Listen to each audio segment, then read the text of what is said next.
রব্বুল আলামিন আল্লাহ কোরআন শরীফে পরিষ্কার করে বলেছেন, ইন্নামাল খামরু ওয়াল মাইসিরু ওয়াল আনসাবু ওয়াল আজলামু রিজসুম মিন আমালিশ শাইতান।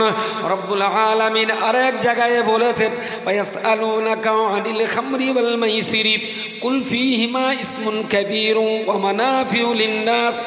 আল্লাহ পাকের কোরআনে আমার আল্লাহ পরিষ্কার করে বলেছেন, কোনোদিনের জন্য তোমরা মদ খাবে না, মদ তৈরি করবে না, মদ বিক্রি করবে না, মদ কাউকে দান সদকা করবে না, মদ কেউ খাবে না, কাউকে খেতে দেবে না। আল্লাহ পাক মদ খাওয়াকে নিষেধ করেছেন এবং মদ খাবার জন্য দণ্ডনীয় অপরাধ হিসাবে বিবেচনা করা হয়েছে। ডক্টর বি আর আম্বেদকর দেশের জন্য যে সংবিধান রচনা করেছেন, ওই সংবিধানে বলা আছে মদ খাওয়াটা অবশ্যই দণ্ডনীয় অপরাধ। ওয়া আন্নাল মাসাজিদা লিল্লাহি ফালা তাদউ মাআল্লাহি আহাদা। আল্লাহ বলেছেন মসজিদ এমন একটা জায়গা যেখানে আল্লাহ ছাড়া আর কারোর উপাসনা করা চলবে না। এবং এই মসজিদ শব্দের শাব্দিক অর্থ হলো সেজদা করবার জায়গা, যেখানে মানুষ সেজদা করে সেই জায়গাটাকে বলা হয় মসজিদ। আর মসজিদের উন্নতি দুই দিক দিয়ে হয়। এক হয় মসজিদের মাটির দেয়াল ভেঙে ইটের দেয়াল করা, আর এক হয় ইটের দেয়ালে প্লাস্টার করে তাতে একটু চুনকাম করা, আবার পুরনো কালের মেঝে চটিয়ে তাতে দামি দামি পাথর লাগানো, দারুণ সুন্দর ওয়ারিং করে নামি দামি লাইট আর ফ্যান দেওয়া। এটা একটা সাইটের ডেভেলপমেন্ট। মসজিদের আর একটা উন্নতি হলো যে যারা মসজিদে নামাজ কালাম পড়বে তারা যেন একটু পড়াশোনাটা ভালো জানে, রুকু সেজদা ফাতিহা দরুদ শরীফ দোয়া মাসুরা দোয়া কুনুত এগুলো যেন একটু উন্নত করে ভালো করে পড়তে পারে। এটাও মসজিদের ডেভেলপমেন্ট। মানে আজকের এই সভাটা দেওয়ালার মেজের উন্নতির জন্যে না মুসল্লির উন্নতির জন্য? কোন উন্নতি? মনে হচ্ছে সব এতে কাবে আছে। আর খিচুড়ি একবার দিয়ে দেখো, তখন পাশাতেও দুটো কথা বেরোবে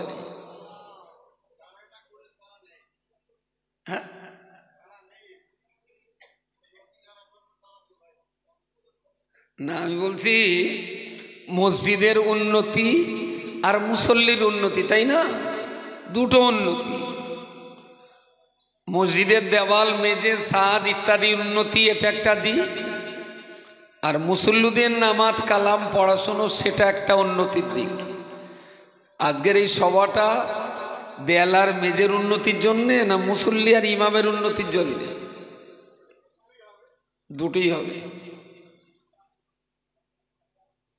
যদি দুটোই করতে হয় তাহলে এত বক্তা না রেখে শুনতে আমার একা দিলি পারতেন, ফুরিয়ে লিত। বেকারি সব জোনে না দে, একা আমার টেন্ডার দিয়ে দিলে আমি এটা ডেকে নিতাম। আমরা যারা ইসলাম ধর্ম অবলম্বী মানুষ, যদি একটু ঘুরিয়ে কথাটা বলা যায়, 500 বছরের প্রাচীন ঐতিহ্য যেখানে 500 বছর ধরে আল্লাহর একত্ববাদের ইবাদত হয়ে আসছে, সেই জায়গায় এখন বহুত্ববাদের ইবাদত শুরু হয়েছে। হোক, তাতে আমার কিছু বলার নেই। কিন্তু এটা তো আমি একবার ভেবেও দেখতে পারি, আত্মসমীক্ষা আর আত্মসমালোচনার নিরিখে যদি আমি জানতে চাই, ফটাফট একটু উত্তর দেবেন, যেন এতে কাপে থাকবেন না। খাঁচার জন্যে পাখি না পাখির জন্য খাঁচা? তাড়াতাড়ি। পাখির জন্য খাঁচা। বেশ, নামাজের জন্য মসজিদ না মসজিদের জন্য নামাজ? নামাজের জন্য মসজিদ। আল্লাহর কাছে নামাজের দাম বেশি না মসজিদের দাম বেশি? নামাজের দাম বেশি। আমরা আচ্ছা, বাবরি মসজিদে নামাজ পড়া বন্ধ হওয়ার পর থেকে যারা নামাজ পড়তেন ওই মসজিদে, মসজিদ বন্ধ হওয়ার কারণে কি তাদের নামাজ বন্ধ হয়েছিল না পড়ছিল? অন্য জায়গায় পড়েছে। যদি ঘুরিয়ে বলা যায়, মসজিদে নামাজ বন্ধ হলেও আল্লাহর ইবাদতের নামাজ কিন্তু বন্ধ হয়নি। যারা নামাজি রাস্তায়, ক্ষেতের আলি, দোকানে বা দূরের কোনো মসজিদে তারা কিন্তু নামাজ পড়েছে। তাহলে মসজিদ একটা ভেঙে আল্লাহর ইবাদত তারা কি ভাঙতে পেরেছে? আল্লাহর ইবাদত ভাঙতে পারেনি। তাহলে অযোধ্যার যারা মসজিদ ভেঙেছেন ওরা কিন্তু নামাজ ভাঙতে পারেনি। যদি ঘুরিয়ে জিজ্ঞেস করি, মসজিদ ভাঙা বড় অন্যায় না নামাজ ভাঙা বড় অন্যায়? আওয়াজ আসতে হচ্ছে কেন? তার ঘাড়ে হাত উঠতেছে তাই? তাহলে আল্লাহর কাছে যদি মসজিদের চাইতে নামাজ বেশি প্রিয় হয়, একদিন কাবা শরীফেও আল্লাহর কাছে ফরিয়াদ করে বলবে, আল্লাহ আমি কাবাকে তুমি আর পৃথিবীতে রেখো না, আমাকে তুমি তুলে নাও। কাবার এই বুক ফাটা আর্তনাদ শুনে আল্লাহ বলবেন, আদম নবীর মধ্য দিয়ে তোমার পৃথিবীতে স্থাপনা হয়েছিল, এতকাল পরে আজকে তুমি এই কথা বলছো কেন?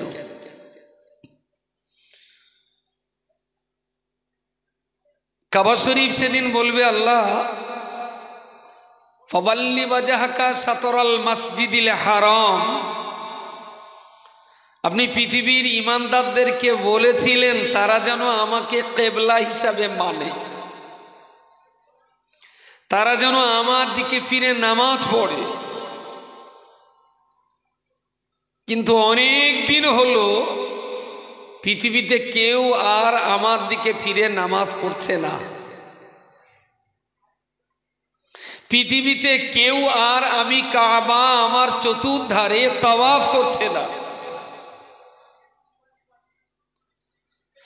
তো আপনি আমাকে যাদের কিবলা বানিয়েছেন তারা আর আমাকে কিবলা বলে নামাজ পড়ছেন না। আবার আপনার সঙ্গে সম্পর্ক করিয়ে দেওয়ার জন্য আপনি যাদেরকে আমারই কাবা তাওয়াফ করতে বলেছিলেন তারা আমাকে তাওয়াফও করছে না। তো আমি কাবা পৃথিবীতে এখন আর থাকবো কেন? লোকে আমার দিকে ফিরে নামাজ পড়বে তবে তো আমার মান, তবে তো আমার মর্যাদা। লোকে আমাকে তাওয়াফ করবে তবে তো আমি তাদের কাবা। তো পৃথিবীর কেউ যখন আমার দিকে ফিরে আর নামাজ পড়ছে না, কেউ যখন আমাকে আর তাওয়াফ করছে না, তো আল্লাহ পৃথিবীতে রেখে আমাকে অপমান না করে আমাকে তুলে নেন। আমি আর পৃথিবীতে থাকতে চাই না। কাবা পৃথিবী থেকে আল্লাহর কাছে উঠে যাওয়ার জন্যে অভিযোগ করবেন, দোষটা আরএসএস এর না বিজেপির? হয় কথা বুঝতে পারেননি, না হলে আপনি বিরাট ছায়ানামাল, যার জন্য উত্তর দিচ্ছেন না। আমাদেরই অন্যায়।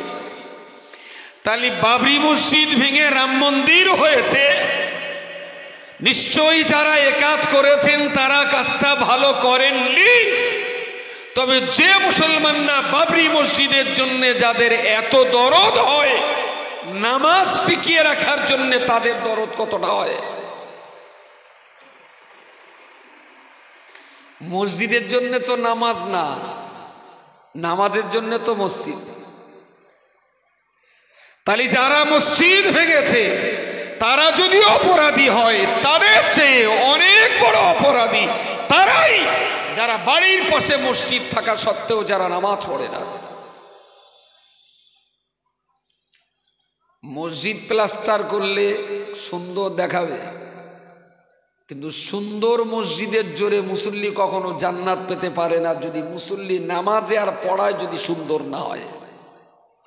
কিন্তু আমার সমাজ মসজিদ সুন্দর করার জন্য বিরাট পাগল, কিন্তু মুসল্লি সুন্দর করা নিয়ে খুব একটা মাথা ঘামায় না, খুব একটা। মসজিদ সুন্দর হোক, টালি লাগানো হোক, মার্বেল দেওয়া হোক, দারুণ কালার করা হোক, একটা মিনার হোক, গম্বুজ হোক, মুসল্লি জিজ্ঞেস করলো মারতে তুই জানো চাচা? তাহলে খোকা তোমার চাচি সব জানে। চাষি যদি জানে তা চাষির পেটকে দাও জামাতে, তুমি বাড়ি ভাত রাঁধো। একেবারে 100 মুসল্লির ভেতরে 90টা মুসল্লির এই দশা। এ নিয়ে মুসলিম সমাজের কোনো হেলদোল নেই, কোনো হেলদোল নেই। আল্লাহ পাকের কাবার মতন কাবা, সেও একদিন আল্লাহর কাছে ফরিয়াদ করে বলবে, আল্লাহ এই পৃথিবীতে আমি থাকতে চাই না, আমাকে তুলে নেন। কারণ মুসলমানেরা আমার দিকে ফিরে আর নামাজ পড়ে না, ওরা আমাকে আর তওয়াফ করে না। আমি খুব লজ্জিত হচ্ছি, আমি খুব অপমানিত হচ্ছি। আমার এই ভাই ডেকোরেটরের, আপনার ডেকোরেটরের নাম কি? রোজিনা ডেকোরেটর কোথায়? রামচন্দ্রপুর। আচ্ছা, এই বাচ্চারার আপনি মালিক না আপনি লেবার? আপনার মালিকের নাম কি? হ্যাঁ, ছোট্ট মালিক। ডেকোরেটরের নাম রোজিনা ডেকোরেটর। আচ্ছা, ডেকোরেটরের মাল জানুয়ারি মাস, ফেব্রুয়ারি মাস, মার্চ, এপ্রিল, মে, জুন, জুলাই একটা ভাড়া হয় না। ও কি ডেকোরেটরের ব্যবসা আর করবে? করবে না। বিয়ে করেছেন, বউ আপনার ভাতও রাঁধে না, জামা কাপড়ও কাচে না, বউ রাখবেন? কথা বলেন। গাই গরু রেখেছেন, ষাঁড় দেখতে দেখতে ফেলিওর হয়ে যাচ্ছেন, শালা বুনি ধয় না, বাড়ি রাখবেন না? বাগজলা।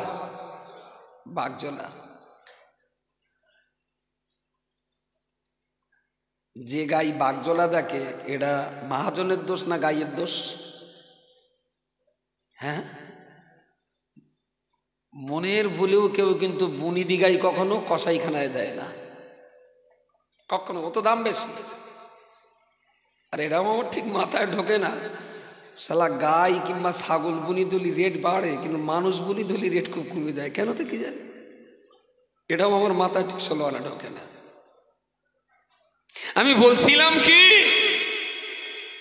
তাহলে ইসলাম পৃথিবী থেকে উঠে যাবে, কোরআন দুনিয়া থেকে উঠে যাবে, কাবা দুনিয়া থেকে উঠে যাবে, আরএসএস, বিজেপি, হিন্দু, খ্রিস্টান, ইহুদি, বৌদ্ধদের দোষে নয়, মুসলমানদের দোষে।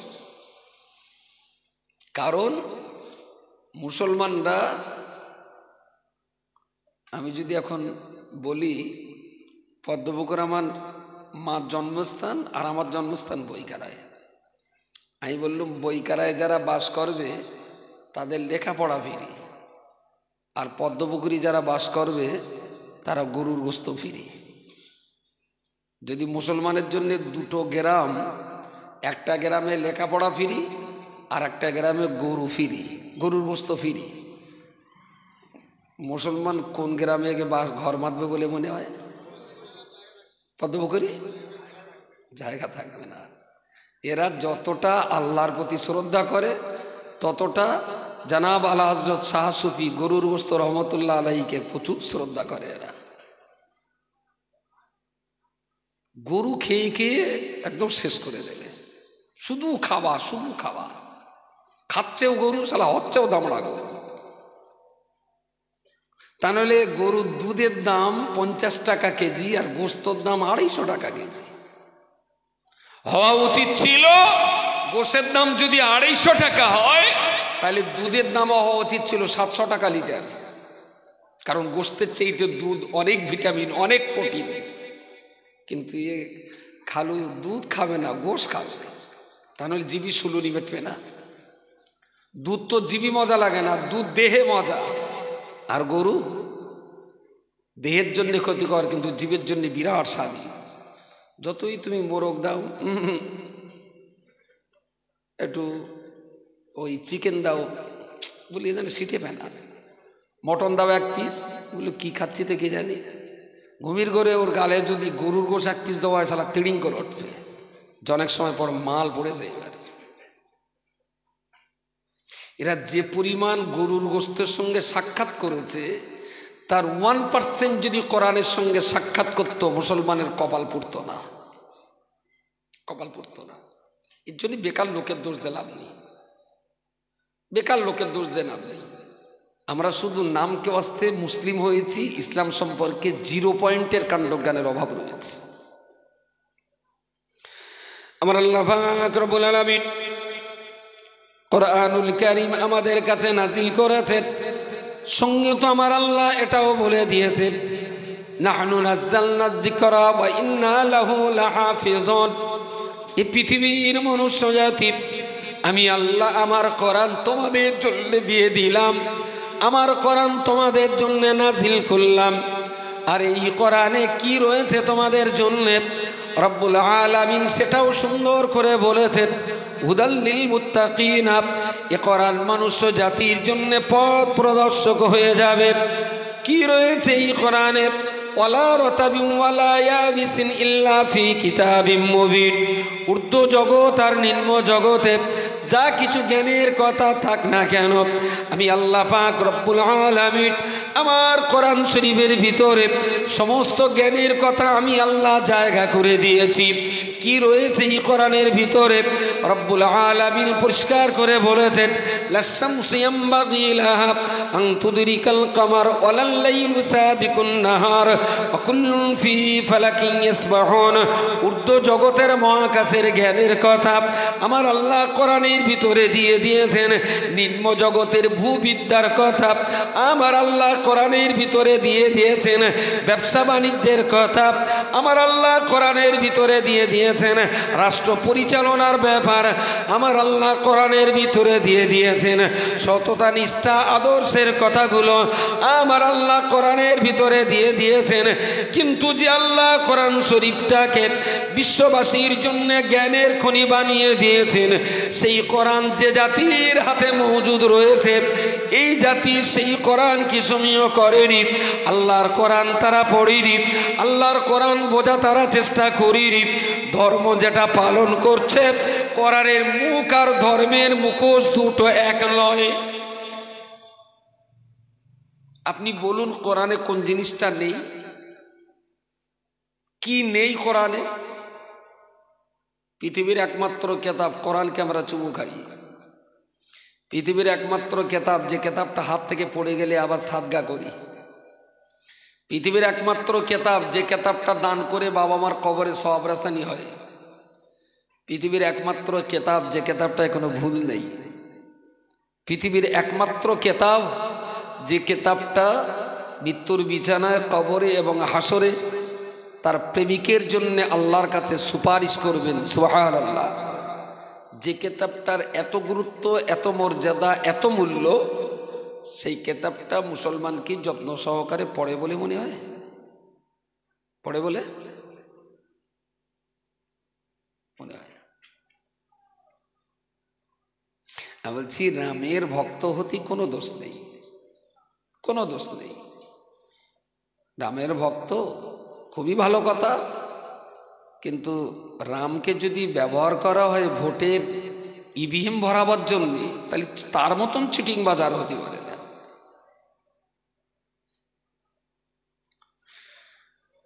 ওটা যদি চিটারি হয়, চিটিং হয়, রাজনীতি আর গদি বাঁচানোর জন্য যদি ধর্মকে ব্যবহার করা হয়, এটা যেমন 2 নম্বরই, তেমন ইসলাম, আল্লাহ, নবী, কোরআনের ভক্ত হয়ে কোরআন পড়তে না পারাটা, এটাও কিন্তু কম চিটারি না। এটাও খুব হাই গ্রেড চিটার।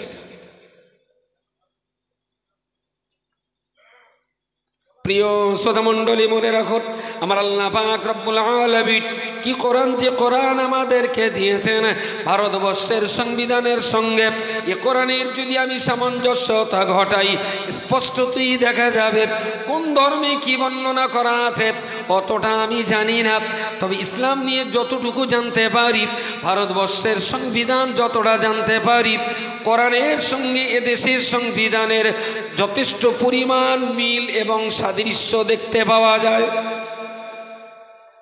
কোরআন একটা কথা আছে, কি আছে? আস-সারিকু আস-সারিকাতু ফাকাতউ আইদিয়াহুমা। আল্লাহ কোরআন শরীফে বলেছেন চুরি করাটা অপরাধ, এবং শুধু অপরাধ নয়, দণ্ডনীয় অপরাধ। কোরআনের আইন 1400 বছর আগে। Doctor B.R.. আম্বেদকরের রচিত ভারতীয় সংবিধানেও তিনি বলেছেন চুরি করাটা, তিনি লিখেছেন ভারতবাসীর জন্য যে সংবিধান, সেটাই তিনি লিখেছেন চুরি করাটা দণ্ডনীয় অপরাধ। তাহলে দেশীয় সংবিধানের সঙ্গে আর আমার ধর্মীয় সংবিধানের দুটোর মিল আছে না নেই? আছে না? আচ্ছা, ভেরি গুড। নেক্সট কইছে মদ। রব্বুল আলামিন আল্লাহ কোরআন শরীফে পরিষ্কার করে বলেছেন, ইন্নামাল খামরু ওয়াল মাইসিরু ওয়াল আনসাবু ওয়াল আজলামু রিজসুম মিন আমালিশ শাইতান। রব্বুল আলামিন আরেক জায়গায় বলেছেন, ওয়ায়াসআলুনাকা আনিল খামরি ওয়াল মাইসিরি কুল ফীহিমা ইসমুন কাবীরু ওয়া মানাফিউ লিন-নাস। আল্লাহ পাকের কোরআনে আমার আল্লাহ পরিষ্কার করে বলেছেন, কোনোদিনের জন্য তোমরা মদ খাবে না, মদ তৈরি করবে না, মদ বিক্রি করবে না, মদ কাউকে দান সাদকা করবে না, মদ কেউ খাবে না, কাউকে খেতে দেবে না। আল্লাহ পাক মদ খাওয়াকে নিষেধ করেছেন, এবং মদ খাবার জন্যে দণ্ডনীয় অপরাধ হিসাবে বিবেচনা করা হয়েছে। Doctor B.R.. আম্বেদকর দেশের জন্যে যে সংবিধান রচনা করেছেন, ওই সংবিধানে বলা আছে মদ খাওয়াটা অবশ্যই দণ্ডনীয় অপরাধ। ইসলামও বলেছে মদ খাওয়া অপরাধ, সংবিধানেও আছে। বলেন বলেন অপরাধ। কিন্তু রাষ্ট্রনায়করা সুবিধার্থে এই সংবিধানটা ধারা উপধারা করে আইনে পরিণত করেছে কিছু নিজেদের সুবিধার জন্য। এখানে মদ তৈরির লাইসেন্স দেওয়া হয়, আর মদের দোকানের লোনও দেওয়া হয়, আর পাবলিক যখন দোকানের মাল কিনে খেয়ে রাস্তায় টলবে তখন পুলিশদের তারা আবার পেটানো হয়। কথা বুঝতে পারেননি? আমি খুব বন্ধু বলে এক পুলিশে জিজ্ঞেস করলাম, স্যার তেল ধরে নিয়েছেন কেন? এইসব পার্টি থানায় আনলি থানার মান মর্যাদা থাকে? যত সব ছাগল গরু সব ধরে থানায় আনবেন, এসব লকাবে থাকলে আপনার থানার ইজ্জত চলে যাবে, ছেড়ে দেন। তা ওসি আমার বলছে, মাদিন সাহেব আপনাদের রজনসিয়া তো শুনি, তা আপনারা খুব নামাজ পড়তে বলেন, রোজা করতে বলেন, তা আমি তো আপনাদের নামাজ রোজা অত বুঝি টুঝি না। তা আমার মনে হয় একটু ওয়াজটা ঘুরিয়ে একটু এইভাবে বলেন, নামাজ রোজা একটু কম করে তো করুক, একটু মদ আর গাঁজাটা যাতে কম খায় সেই ওয়াজটা একটু বেশি করে। তাই বললাম, শালা এ জাতির জন্যে কোনো জায়গায় আর মাথা উঁচু করার লাইন নেই। আমার তখন মনে হচ্ছে যে বড়বাবু চেয়ারের তলায় আমার কবর হোক, বেঁচে আর লাভ নেই। পুলিশ বলছে নামাজ একটু কম পড়ে পড়ুক, রোজা একটু কম করে করুক, মদ গাঁজাটা যাতে একটু কম খায় এই ওয়াজটা একটু বেশি করে করে। আমি আর কি করার মতো জিততে হবে যেভাবে। আমি স্যার এই মাতাল গাঁজাগুলো আমরা দিছি বলে তাই পুলিশের চাকরি আছে, তাহলে থানা বন্ধ হয়ে যেত, আপনি খেতেন কি করে? চাকরি বর্তলে গেলে তো আপনার খাওয়া হবে না, আপনার চাকরিটাও বাঁচুক, আমরা একটু মদ টদ না খেলে আপনার চাকরি আবার বাঁচবে।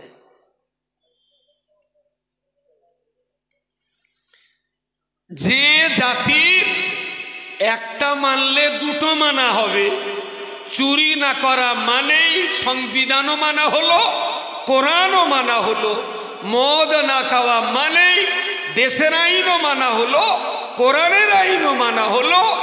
যে জাতি দেশীয় আইন মানলে ধর্মের আইন মানা যায়, সেই জাতির 700 বছর ইসলাম প্রচার হওয়ার পরেও এখন অস্কর্তি হচ্ছে যে মদ খেও না, মদটা খাতে নেই। এরা কি দামড়া গরু না পয়তি ছাগল যারা বোঝে না? আমি ওই হাড়োয়া যখন থাকতাম, মদের পাশে কি আছে ওটি দেখে নেই। ও মদের পাশে গাঁজা আছে, এই দুটো চাস্তো ভাই আর কি। মদে যা যা বলবো, গাঁজা সেইগুলো আপনি ধরে নেবেন। দুটো যেহেতু চাস্তো ভাই ভাই, মদ আর গাঁজা। তো হাড়োয়ার নদীর ধারে ওই দুধ বিক্রিরা যে ক্যারি ব্যাগে, ছোট ছোট জরিতে, ক্যারি ব্যাগ না, জরিতে গাড়ার লাগানো, ওতে করে নদীর ধারে চুল্লু বিক্রি হতো বিকেলবেলা করে। একটা ছেলেদের ওই মালাটা কিনেছে আমি, কিনে গাডারটা খুলে নাকে দিতেই যে একটা গন্ধ লাগলো, একটা বিটকেল গন্ধ। বলিস ই মানুষ খায়? তো খুলে টিল মনে হচ্ছে একটু জিবি ঠেকাবো নাকি, সেটা নোনতা না মিষ্টি, ঝাল না টক, যেটা আমার মনে হচ্ছিল যে কি খায়, কি এতে আসে, একটু গালেতে দেখবো না কি। তার গালে দিল। তা ওই একটা মালায় মতো, মালা না, ওই তখন দই বিক্রি হতেন মাটির খুঁড়িতে, ওই খুঁড়িয়ারটা এনে দুই ওই চুল্লুতে ঢেলেছে, একটা কুকুর ডেকে ওইটা সামনে দিল। তা কুকুর ডেয়েছে একটুখানি মুখটা দে, তার যা চোখের চাউনি, শুধু ভঙ্গিটা এরকম যে তুই মানুষ বলে বেঁচে গেলি, তাই তোর কপালে খবর ছিল। শালা হারামি, ওই জিনিস আমার খাতে দিচ্ছিস, আমি ওই জিনিস খাই নাকি? ঠিক ভঙ্গিমা দেখিয়ে মদ্দা কুকুরটা চলে গেল। তামিলে একটা শালা মেয়ে কুকুরটাকে একটু হাগুরি ফেনা হয় মেয়েরা, তারে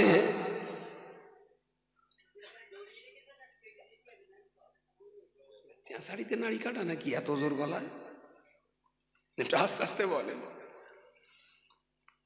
তারপরে সে বিস্কুটটা শালা চুল্লুতি বুড়িয়ে আর একটা বাটিতে দিয়েছে, আর একটা ওই বাটি কিছু দিয়ে আর একটা কুকুরের দিয়েছি, এতে একটু ডুবিয়ে দিয়েছি। চাই যারা বিস্কুট ডোবায়, মাল একবার ডুবিয়ে দিয়েছি।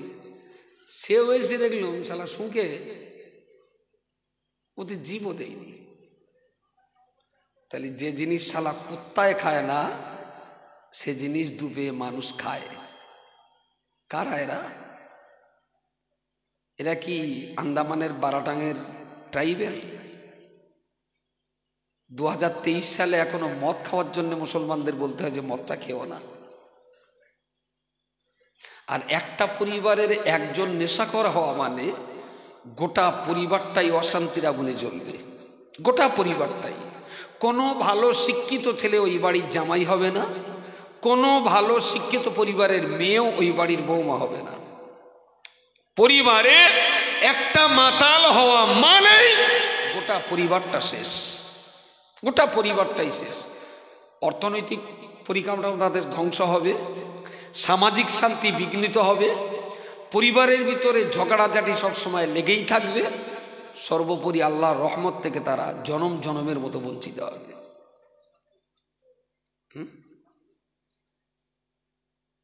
সব দিক দিয়ে ক্ষতি। এরপরেও আপনি ভাবতে পারেন, এখন আমরা অজনসিয়াত করে একগাল খাওয়া দাওয়া করে সব লেপ কম্বল মুড়িতে শুয়ে পড়ব। আর ওই লেপ কম্বল মুড়িতে শুয়ে পড়ে একবার ভেবে দেখুন তিনি যারা পোল্ট্রির গাড়ির মাথায় বসে এখন কলকাতায় যাচ্ছে, কষ্টটা কি খুব কম বলে মনে হয়? মাঝে মাঝে মনে হয় যে সমস্ত মৌল সাহেবের 3000 4000 পোষায় না, 20,000 30,000 দিতে হবে, ওরা শালা দাওয়াত করে একদিন পোল্ট্রির গাড়ি তুলে দেয় শীতকালে। শালা টাকার কেরাম দাম, একদিন কিন্তু পোল্ট্রির গাড়ির জাত, তারপর বুঝতে পারবি ঠেলার নাম বাবাজি।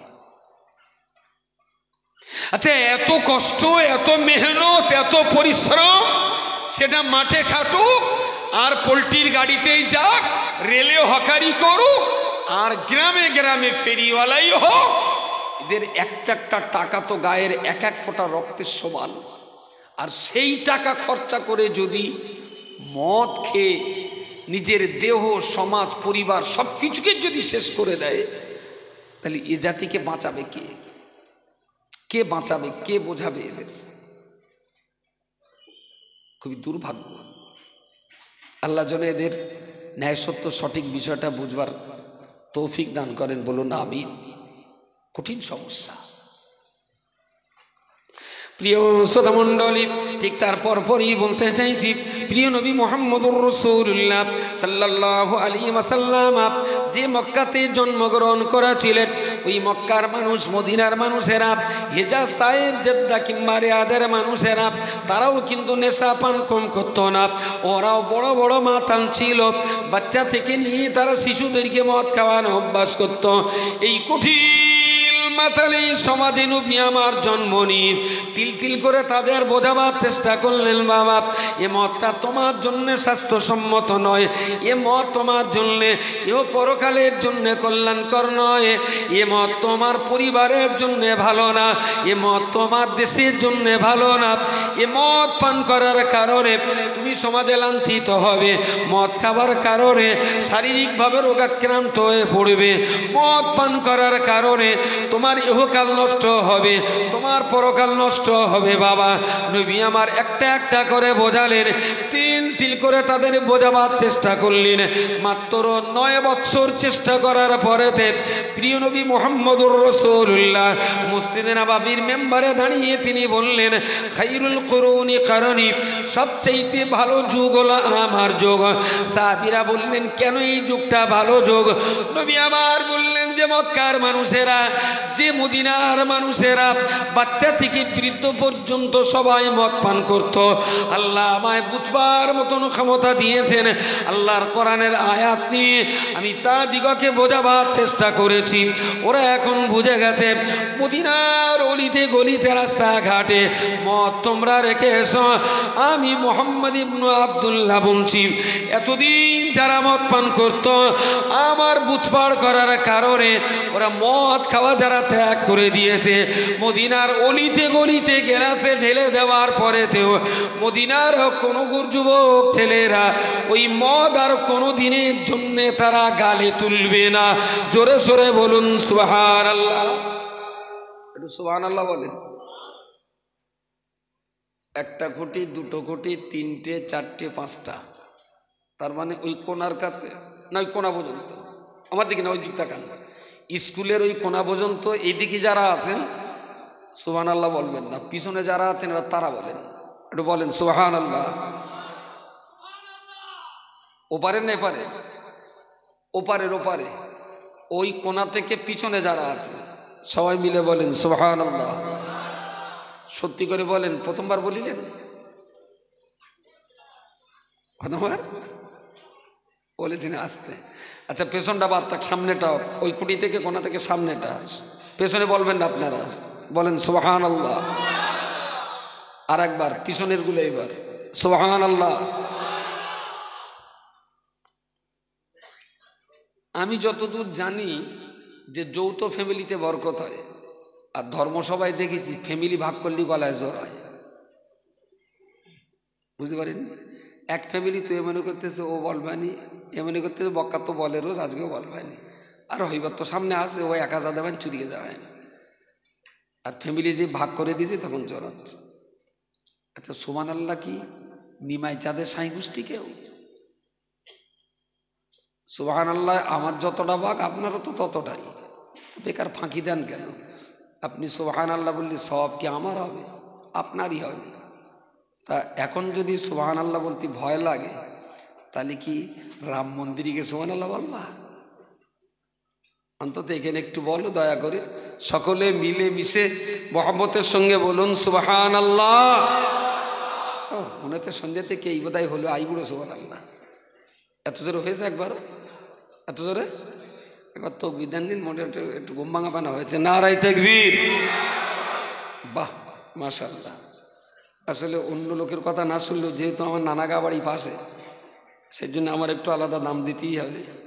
আধার মানিক ডিপি শান্তি সংঘ, আনারপুর দিঘিরপাড় জামে মসজিদ, মহান ইসলামী জলসা, মহান ইসালে সওয়াব, নারে তাকবীর, মাশাআল্লাহ, সুবহানাল্লাহ, আলহামদুলিল্লাহ। তো রাসূলুল্লাহ মদের বিরুদ্ধে মানুষকে ডেকে ডেকে ডেকে ডেকে বোঝাতেন, কচি এটা করতে নেই সোনা, এইটা করলে তোমার এই ক্ষতি এই ক্ষতি এই ক্ষতি, এর কোনো দিকে লাভ নেই। একেবারে ম্যান টু ম্যান বুঝিয়েছিলেন, তোরা বুঝে গেলেন। নবী বললেন খায়রুল কুরুনি কারনি, আমার যুগটা খুব ভালো যুগ। সাহাবী বললেন কিসে? তা বললে মদিনার অলিতে গলিতে মদ গ্লাসে ঢেলে রাখো। আমি মোহাম্মদ বলছি আজকের দিনে ওই মদ খাওয়ার মতো কোনো যুবক মদিনাতে আর নেই। বলুন সকলে সুবহানাল্লাহ। মদ ঢেলেও দেওয়া হলো, দেখা গেল মদ গ্লাসের মদ গ্লাসেই রয়েছে। যারা আগে খেত তারা বেঁচেও আছে, কিন্তু মদ খাওয়ার লোকটা মদিনাতে আর নেই। মাতালদের মেরে ফেলে কিন্তু মদিনা মাতাল শূন্য করা হয়নি, মাতালদেরকে বলে বুঝিয়ে তাদের বিপদগামী থেকে সুপথে আনা হয়েছিল। দ্যাট ইজ ইসলাম। আমি বিশ্বাস করি শান্তি সংঘ যদি ম্যান টু ম্যান 5টা মাতালকে বোঝায়, 2টো মাতালও ইনশাআল্লাহ মদ খাওয়া ছেড়ে দেবে। শান্তি সংঘের যারা আছে এরা আমাদের দিয়ে সভা করে যত না কাজ হবে, এরা যদি 5টা মাতালকে ডেকে বলে দেখ করছি কাজটা খারাপ, এই পথটা যাস না, তোর কি লাগবে বল, আমরা আছি, বল তুই। 5টাকে যদি বোঝান, আমি বলবো না যে পিসি সরকারের জাদুকর 5টাই ভালো হবে, মিনিমাম 2টো ভালো হবে আশা করা যায়। তাহলে হলো কি না, সমাজে আগুন জ্বলছে চারিদিক দিয়ে, যে যেদিকতে পারে পানি দেখ। সমাজের এই আগুন লেবাবার জন্য পানি দেওয়ার টেন্ডার কি শুধু বলছেন কা? এই টেন্ডার তো সবার নিতে হবে, যার যতটুকু সামর্থ্য আছে এই জ্বলন্ত আগুনে পানি দিক। দেখবেন ধীরে ধীরে হয়তো বা আমরা একটা ভালো সমাজ আশা করতে পারি। জুয়া এক ভয়ঙ্কর বিপদ। অর্থনৈতিক পরিকাঠামো শেষ করার জন্য জুয়া একটা ভয়ঙ্কর বিপদ। আমি তো কোনোদিন নেতা মন্ত্রী হতে পারবো না, আর আমার সাধও নেই, ইচ্ছাও নেই। তবে যদি কোনোদিন হতে পারি, আমার 2টো কাজের বিরাট রাগ। নাম্বার 1, চার দোকানের বেঞ্চিগুলো আগে ভেঙে শেষ করব, আর নাম্বার 2, জুয়া খেলাটা আইন করে তুলে দেওয়া হবে। জুয়া এমনই একটি জাঁতা কল, যে জাঁতা কলে গরিবের রক্ত চোষণ করে খেয়ে গরিব পরিবারগুলোকে আরো ধ্বংস করা হয়। লটারির টিকিট কোনো বড় লোকে কাটে না, লটারির টিকিট কোনো ভিক্ষে করা ভিখারিরা কাটে না, লটারির টিকিট কাটে নিম্নবিত্তের দিনমজুর যারা, তারাই।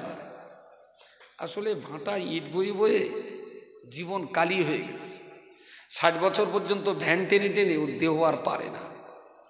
তো সেই জন্যে রোজ যা রোজগার করে তার একটা বাজেট থাকে, 30-40 টাকা করে টিকিট কাটে। যদি একবার বেঁধে যায়, 7 জন্মেও যদি একবার 1 লাখ টাকা বেঁধে যায়, তাহলে অন্তত বাকি জীবনটা একটু বসে বসে খাবো।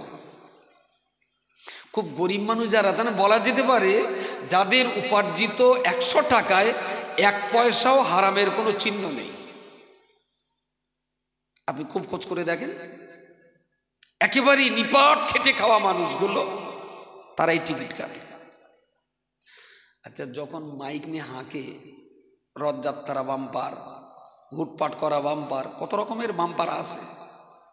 1 টাকায় 1 কোটি টাকা, 5 টাকায় 1 কোটি টাকা, 10 টাকায় 1 কোটি টাকা, বিভিন্ন কোম্পানি যার যেরকম আছে দেয়, লাইন দিয়ে টিকিট কাটে। আচ্ছা, এরে 5 টাকা দিয়ে বলে দিলে 1 কোটি টাকার টিকিট। আচ্ছা, এই টিকিটটায় যদি 1 কোটি টাকা বাঁধবে, তাহলে দোকানদার কি ওর কাছে বিক্রি করতো? আমার কথা পাওয়া যায়নি।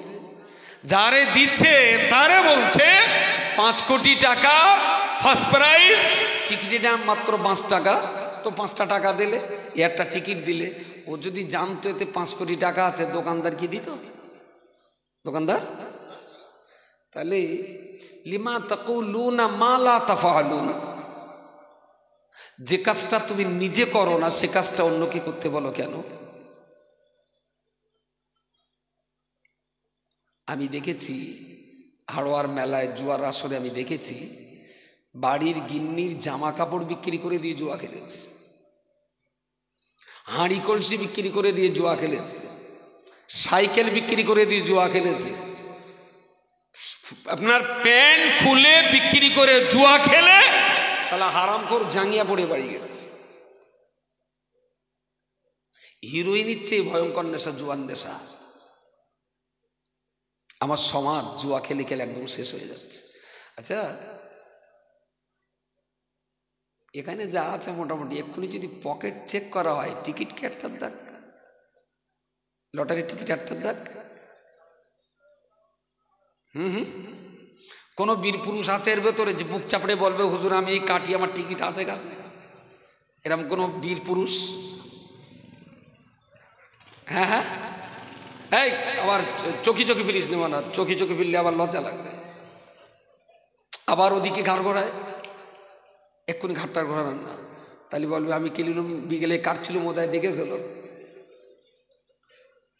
আচ্ছা আপনি এটা বলুন, সে নেপাল সরকারের হোক, রাজ্য সরকারের হোক, আর ভুটান স্কিম লটারি হোক, যে রাজ্যেরই লটারি হোক না কেন, আপনি হিসাব করে দেখেছেন সরকার লটারি টিকিট দিয়ে আপনাকে কি বড় লোক করতে চায়? হ্যাঁ হ্যাঁ, কোম্পানি বড় লোক হবে আর গরিবের রক্ত শোষণ করে কোম্পানি খাবে। দেশের গরিবের স্বার্থে গরিব দুস্থ অসহায় খেটে খাওয়া জল মেন্দার মুটে মজুর আর রিক্সাওয়ালা ইট ভাটা লেবার আর শ্রমিক যারা, এদের অর্থনৈতিক পরিকাঠামো মজবুত করার জন্যে বিধানসভার পার্লামেন্টে আইন করে জুয়া বন্ধ হওয়া উচিত। কারণ জুয়ার কারণে গুটি কতক বড় লোকই হয়, দেশের বিরাট একটা অংশের গরিব মানুষ তারা আরো বেশি গরিব হয়, আরো বেশি গরিব হয়। আল্লাহর রাস্তে বলছি, জীবনের লটারি টিকিট কাটেন না, আপনি অর্থনীতিতে আরো ভয়ঙ্কর দুর্গতিতে পড়ে যাবেন। আমার আল্লাহ পাক রব্বুল আলামিন জুয়া খেলা সম্পর্কে কোরআনের ভিতরে বলেছেন, ওয়ায়াসআলুনাকা আনিল খামরি ওয়াল মাইসিরি, মদ এবং জুয়াকে আল্লাহ হারাম করে দিয়েছেন। কেন জুয়া আল্লাহ হারাম করেছেন? আসলে জুয়া খেলার মধ্য দিয়ে, লটারি টিকিটের মধ্য দিয়ে একজন দুজন বড় লোক তৈরি হয়, বাকি মানুষের আরো কঠিন মুসিবতের ভিতরে পড়ে যায়, ইসলামীর অর্থনীতির ভারসাম্য নষ্ট হয়ে যায়। আর যখনই সমাজে গুটি কতক মানুষ যখন বড় লোক হয়ে যায়, অধিকাংশ মানুষ যে সমাজে গরিব হয়ে যায়, ওই সমাজে ধনী আর গরিবের একটা লড়াই হবে। এইটা আমার বলুন দেন অর্থনীতির এই কথাটা। পদ্মপুকুর আর আনারপুর দুটো গ্রাম, পদ্মপুকুরি 100 লোকের বাস, আনারপুরি 100 লোকের বাস। আনারপুরি 100 লোকের ভিতরে 1 লাখ টাকা আছে, পদ্মপুকুরি 100 লোকের ভিতরে 1 লাখ টাকা আছে। পদ্মপুকুরে 99টা লোকের পকেটে 1 টাকাও নেই, শুধু একটা লোকের পকেটে 1 লাখ আছে। আর আনারপুর গ্রামে সবার পকেটে 1000 করে 1 লাখ আছে। আমি কি বোঝাতে পারলাম? আনারপুরেও 100, পদ্মপুকুরেও 100 পরিবার। আনারপুরেও 1 লাখ, পদ্মপুকুরেও 1 লাখ। পদ্মপুকুরে একজনের কাছে 1 লাখ, 99 জনের ফাঁকা। আর আনারপুরের সবার পকেটে 1000 করে। অর্থনৈতিক দৃষ্টিভঙ্গিতে কোন গ্রামটা শান্তির গ্রাম? আনারপুর। যেখানকার নাগরিকদের ভিতরে অর্থনৈতিক সাদৃশ্য সাম্য বজায় আছে। আর যে গ্রামে 99টা লোকের পকেটে টাকা নেই, একজনের কাছে 1 লাখ আছে, এদের যখন ক্ষুধার যন্ত্রণা, শিক্ষা চিকিৎসার টাকার অভাব হবে, তখন 99 জন মিলে একটা লোকের মার্ডার করে বাকি টাকা ভাগ করে নেবে। ইসলাম এই সুদূর প্রসারী শান্তি সম্প্রীতি আর সামঞ্জস্যতা বজায় রাখার জন্য সুদ আর জুয়াকে ইসলাম হারাম করেছে। যেখানে যত বেশি সুদ, যেখানে যত বেশি জুয়া, সে দেশে অর্থনৈতিক ভারসাম্যের বৈষম্য তত বেশি দূরত্ব। টোটাল ভারতবর্ষ চালাচ্ছে 18টা কোম্পানি, রিলায়েন্স, জিও, টাটা, বিড়লা, গোয়েঙ্কা, এই রকম মিলে 18টা কোম্পানি ভারত চালাচ্ছে। আর আমরা যা মন্ত্রী টন্ত্রী দেখছি এসব হলো সামনের পুতুল, পিছন দিক থেকে কোম্পানি টানে, তাই পুতুল তিড়িং তিড়িং করে নাচে। আমাদের এই দেশের অর্থনৈতিক পরিকাঠামো মোটেও ভালো জায়গায় নেই, একদম ভালো জায়গায় নেই। আগামী দিন কঠিন কঠিন পরিস্থিতির আমাদের খেসারাত দিতে হবে। দেশ অর্থনৈতিকভাবে শেষ হয়ে যাচ্ছে। আর আমাদের চোখে মোটামুটি ধর্মের পর্দা লাগিয়ে দিয়ে, আমাদের চোখে ধর্মের পর্দা লাগিয়ে দিয়ে একদম সোয়েটারের পকেট, জ্যাকেটের পকেট, জামার পকেট, জাঙ্গিয়ার পকেট সবগুলো পকেট মেরে দিচ্ছে। আর আমরা দিন দিন করে নেচতেছি, যেহেতু ধর্মের পর্দা চোখে লাগিয়ে দিয়েছে। পেছনতে বলো পকেট মেরে বলো ফাঁক করে দেছে বলো, আমাদের সেদিকে কোনো খেয়াল নেই। অর্থনীতিতে ভারতের কন্ডিশন খুবই খারাপ জায়গায়। রিজার্ভ ব্যাংকের হিসাবগুলো একবার আপনি দেখুন। দেশের অর্থনীতিবিদ যারা, তাদের চিন্তা ভাবনাগুলো একটু মূল্যায়ন করুন। দেশ কোথায় যাচ্ছে? কেউ বলছে হিন্দু খাতরে মে হ্যায়, কেউ বলছে মুসলিম খাতরে মে হ্যায়, কেউ বলছে দলিত খাতরে মে হ্যায়। আমি বলছি বিপদে না দলিত আছে, না আদিবাসী আছে, না হিন্দু বিপদে আছে, না মুসলিম বিপদে আছে। असल में मेरा देश हिंदुस्तान बहुत खतरे में है। এইটা ঠিক অনেকে বুঝতে চাচ্ছে না, তবে চাষি বসবে একটুখানি বেলা হলি, একটুখানি বেলা হলি চাষি বসবে যে কি সর্বনাশ করেছে হাতে করে। সবাইকে বুঝতে হবে, সেদিন খুব বেশি দূরে নয়। তবে আপনাদের মাথা ঠান্ডা রাখতে হবে, মাথা ঠান্ডা রাখতে হবে। যত মাথা ঠান্ডা রাখবেন তত দেখবেন রেজাল্টটা খুব ভালো আসবে, খুব ভালো রেজাল্ট আসবে। প্রিয় শ্রোতা মণ্ডলী, তাহলে মদ এবং জুয়া এই দুটো বিষয় একটা সুন্দর পরিবার জন্য, একটা ভালো রাষ্ট্রের জন্য, একটা ভালো সমাজের জন্য বড় হুমকি। এই অর্থনীতিতে আমরা চরমভাবে বিপদগ্রস্ত হয়ে যাব।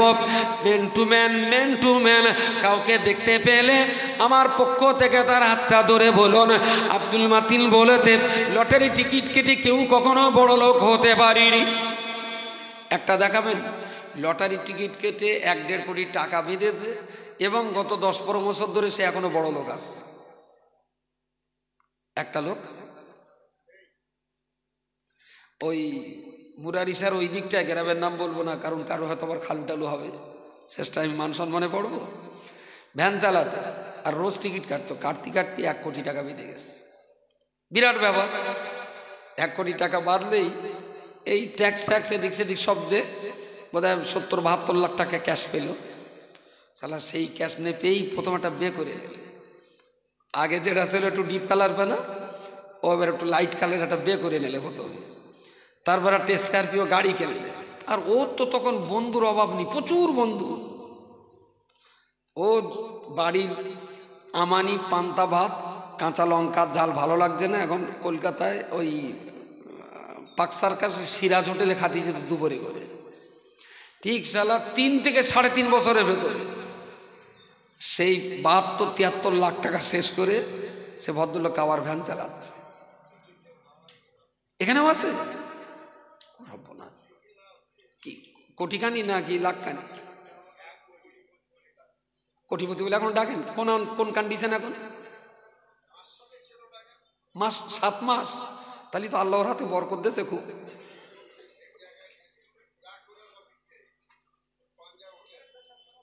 কোনো মতেই সম্ভব নয় মানুষ যা কষ্ট করে কামাই করে তা খরচ হওয়ার জন্য 7 বার বলে খরচ হয়, আর মানুষ যা সহজে কামাই করে তা খুব সহজেই বেরিয়ে যায়। কোনো লাইন নাই। লটারি টিকিট কেটে কোনো জাতি, কোনো ব্যক্তি, কোনো পরিবার, কোনো রাষ্ট্র কোনোদিনের জন্য অর্থনীতিতে শক্তিশালী জায়গায় দাঁড়াতে পারেনি। এগুলো চোখে দেখেও আমাদের শিখতে হবে। কিন্তু এত বলছি তো, যে যার টিকিট কেটেছে, আমি যদি খোদ জিবরাইল ফেরেশতা ডেকে আনি, এরা পকেটের টিকিট বের করে ছিঁড়ে ফেলে কি বলবে যার কাটবো না? হ্যাঁ বলো হুজুর, আজকের দিনটা কেটে ফেলেছি, এইটা অন্তত থাক, কালকে কাগজটা দেখে নেই তারপর ছেড়বান।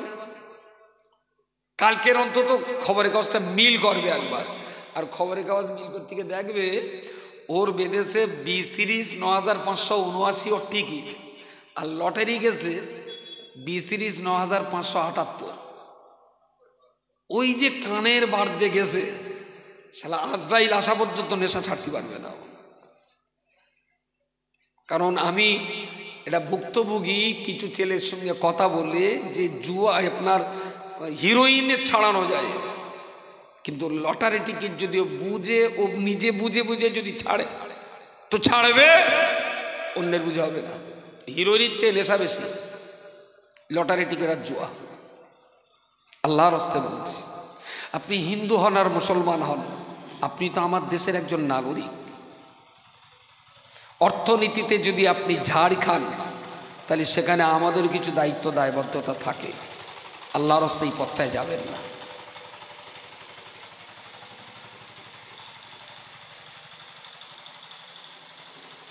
আল্লাহর রাস্তায় হাত জোড় করে বলছি, এই পথটায় কখনো যাবেন না।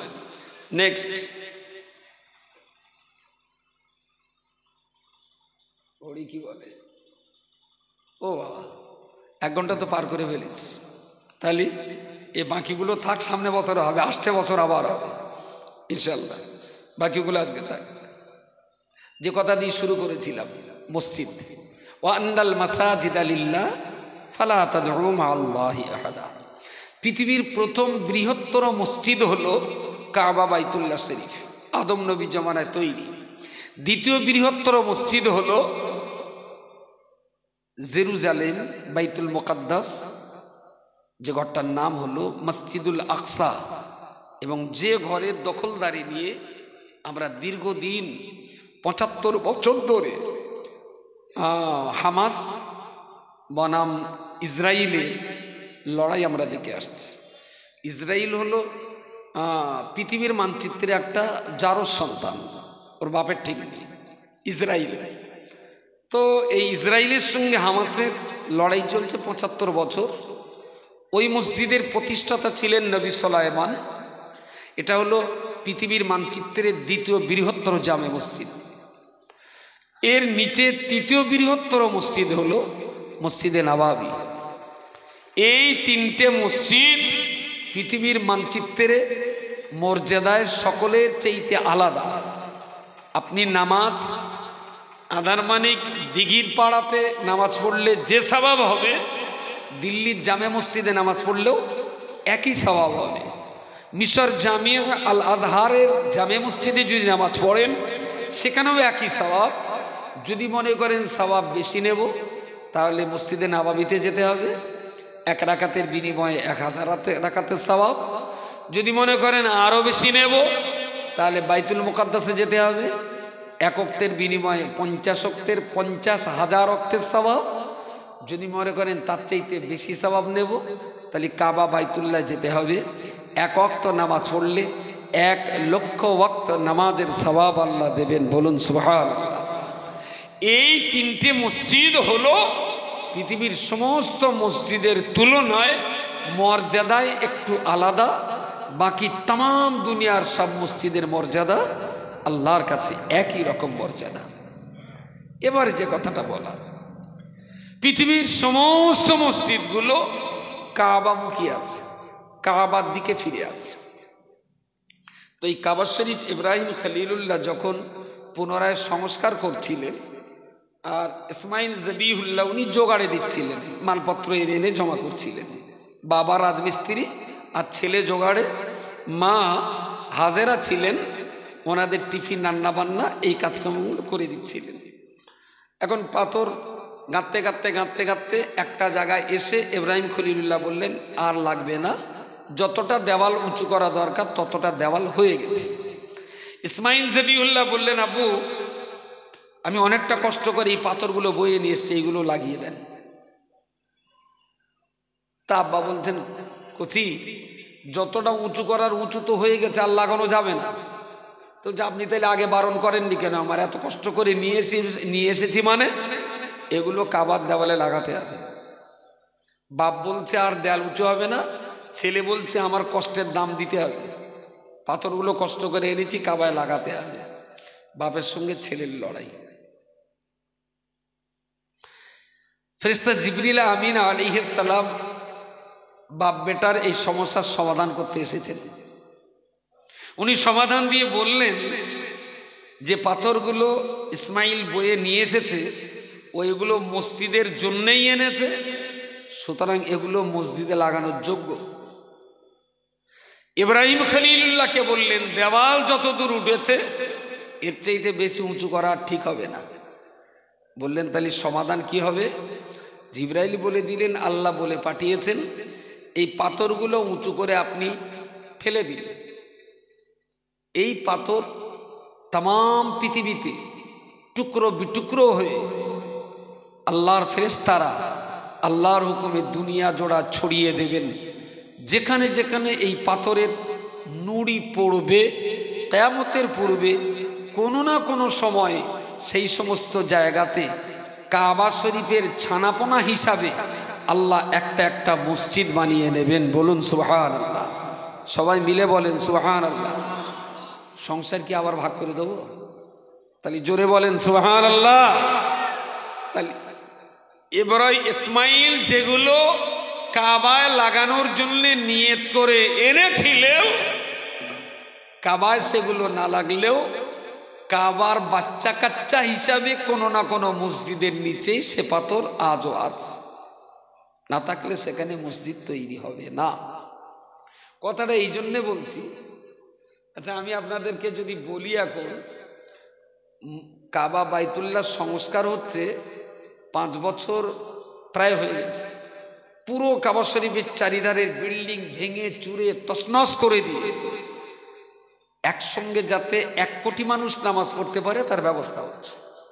1 কোটি লোক একসঙ্গে নামাজ পড়বে, তাওয়াফ করবে।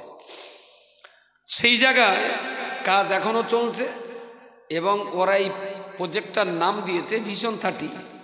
2030-এর ভিতরে এই কাজ 1 কোটি মানুষের জায়গার কাজ ওরা সম্পন্ন করবে। এখন সৌদি বাদশাহ যদি ইমেল করে জানিয়ে দেয় যে কাবা শরীফের কাজ চলছে, তো আমার কাছে ইমেল করলো আপনার দেশ থেকে আপনি এবার হজে আসার সময় কিছু টাকা পয়সা কালেকশন করে নিয়ে আসবেন। আচ্ছা আমি ওই ইমেলটা সৌদি সরকারের ইমেলটা স্ক্যান করে প্রিন্ট আউট করে যদি বাদুড়ি এলাকায় বসিরহাট আমার চেনা জানা ভাইদেরকে বলি যে কাবা শরীফের কাজ হচ্ছে, সৌদি সরকার কিছু টাকা চেয়েছেন, আমার কাছে ইমেল করেছে, ক টাকা উঠবে বলে মনে হয়? কাবা শরীফে কাজে লাগবে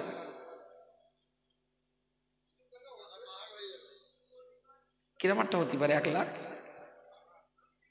তা বেশি কত বলো? মোটামুটি একটা কাবায় লাগবে, কিন্তু কাবায় বলেন 10 লাখ? 10 লাখ বেশি। বেশি যে কতটা হবে ঠিক বলা যাবে না। অ্যাকচুয়াল তাম দুনিয়া, France, Italy, Morocco, Indonesia, Malaysia, দুনিয়ার যত ইসলামী স্টেট আছে এরা যদি মাথা কুটে মরেও যায়, সৌদি সরকার কাবা শরীফে কারোর কাছ থেকে 1 টাকা লাগাবে না, কোনোদিন নেবে না।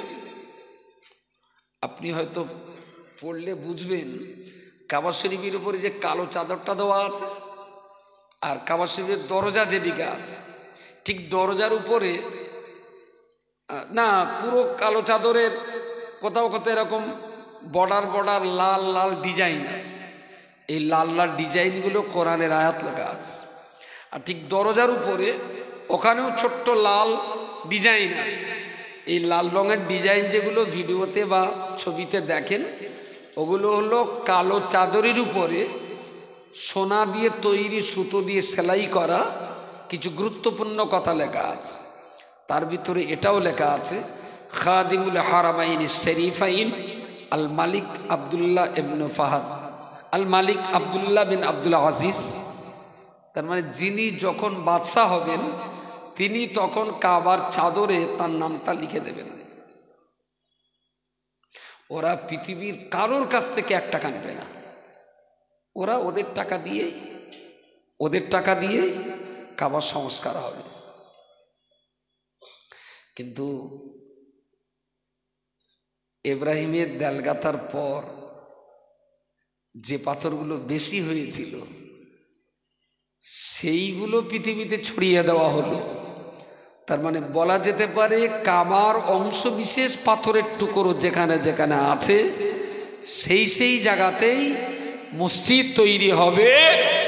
আর সেই মসজিদে অর্থ দান করার অর্থই হলো খোদ কাবা শরীফকে সংরক্ষিত রাখা। জোরে সোরে বলুন সুবহানাল্লাহ, সুবহানাল্লাহ। আপনার যদি বলেন 1 লক্ষ কোটি টাকা আমি কাবায় দেব, সৌদি সরকার আপনার টাকা নেবে না, কখনো নেবে না। কারণ এটা ওদের আত্মমর্যাদা যে আমাদের মুখে কাবা আর অন্য দেশের লোকের কাছ থেকে টাকা নিয়ে তুলবো, হবে না।